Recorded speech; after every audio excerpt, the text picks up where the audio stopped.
Bismillahirrahmanirrahim. Bediüzzaman rahma Xwedê lê be dibêje, rojekî hevalên min ji min re gotin, midûrekî bîla sebeb gîbeta te kiriye.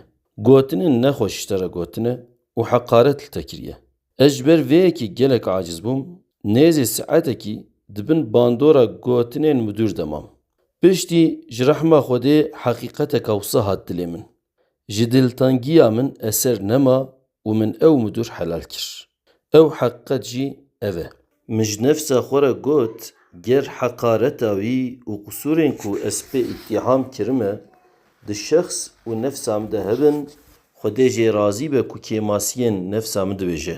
Ger rast gotibe, min dajo perwerdeya nefsa min û alîkariya min dike qena xwe ji quretiya nefsê xilas bikim. Ku derew be, ew ji bo min alîkariye ku ez şohreta derewîn bifiltim. Erê ez û nefsa xwe li hev nehatine. Lewra min ew terbiye nekiriye.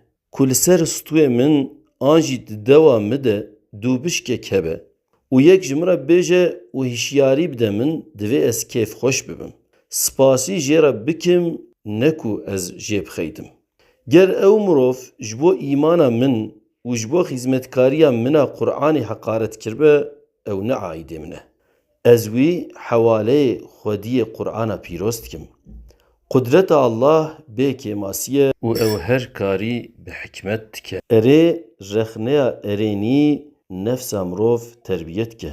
Ji şohret û quretiyê xilas dike.